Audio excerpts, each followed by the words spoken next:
കുടിക്കാനുള്ള ശുദ്ധജലം പോലും കിട്ടാതെ നരയിക്കുന്ന ഗാസയിലെ ജനങ്ങൾക്കായി ബ്രിട്ടൻ കൊടുത്തയച്ച വാട്ടർ ഫിൽട്ടറുകൾ പോലും ഇസ്രയേൽ തടഞ്ഞു വച്ചിരിക്കുകയാണ്.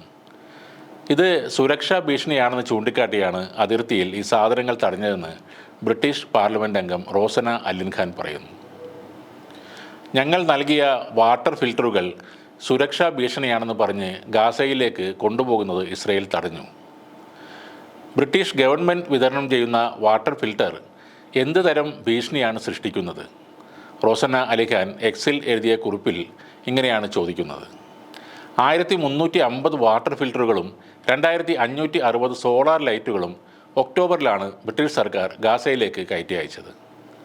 ഇപ്പോഴത്തെ അതിദയനീയമായ അവസ്ഥയിലും കള്ളങ്ങൾ പറഞ്ഞ് നിരാലംബരായ ഒരു ജനതയെ ദ്രോഹിക്കുകയാണ് ഇസ്രയേൽ ചെയ്യുന്നത്. അതിനിടെ പട്ടിണി അതിരൂക്ഷമായ വടക്കൻ ഗാസയിലേക്ക് ഭക്ഷ്യവസ്തുക്കൾ അടക്കമുള്ള സഹായവുമായി പോകുന്ന ഐക്യരാഷ്ട്രസഭയുടെ വാഹന വ്യൂഹങ്ങൾ ഇസ്രയേൽ തടയുന്നത് ഇപ്പോഴും തുടരുകയാണ്. ഗാസയിലേക്ക് പ്രത്യേക പ്രവേശന കേന്ദ്രങ്ങൾ തുറക്കണമെന്ന് world food programme deputy executive director Carl Skau ആവശ്യപ്പെടുന്നുണ്ട്. വടക്കൻ ഗാസയിലെ പട്ടിണി കിടക്കുന്ന ആളുകൾക്ക് ഭക്ഷ്യസഹായം ലഭിക്കുന്നതിന് സാധ്യമായ എല്ലാ മാർഗങ്ങളും തൻ്റെ ഏജൻസി സ്വീകരിക്കുമെന്നും ഇവർ പട്ടിണി കിടക്കുന്നത് ഇനിയും കണ്ടു നിൽക്കാൻ ആവില്ലെന്നും അദ്ദേഹം പറയുന്നു. വടക്കൻ ഗാസയിൽ പട്ടിണി വിനാശകരമായ അവസ്ഥയിലെത്തിയിരിക്കുന്നു. അവിടെ കുട്ടികൾ പട്ടിണിയെ തുടർന്നുള്ള രോഗങ്ങൾ മൂലം മരിക്കുകയും പോഷകാഹാരക്കുറവ് മൂലം ഗുരുതരമായ ഭവിഷ്യത്ത് നേരിടുകയും ചെയ്യുന്നു. ഇവിടേക്കുള്ള WFPയുടെ ഭക്ഷണ സഹായ വാഹന വ്യൂഹത്തിൻ്റെ പ്രവേശനം ഇസ്രായേൽ സൈന്യം തടയുന്നു എന്നാണ് ഒരു പ്രസ്താവനയിലൂടെ അദ്ദേഹം പറഞ്ഞത്.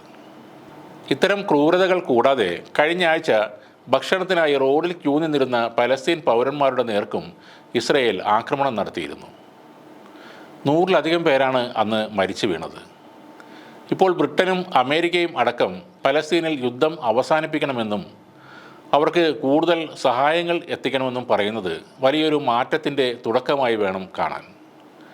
പക്ഷേ അതൊന്നും ചെവിക്കൊള്ളാതെ ഇസ്രയേൽ പ്രധാനമന്ത്രി ബെഞ്ചമിൻ നെതന്യാഹു ആക്രമണത്തിൽ മാത്രം ശ്രദ്ധ കേന്ദ്രീകരിക്കുകയാണ്. വിശുദ്ധ റമദാൻ മാസത്തിലും ശക്തമായ ആക്രമണം തുടരാനാണ് ഇസ്രയേൽ പദ്ധതികൾ തയ്യാറാക്കുന്നത്.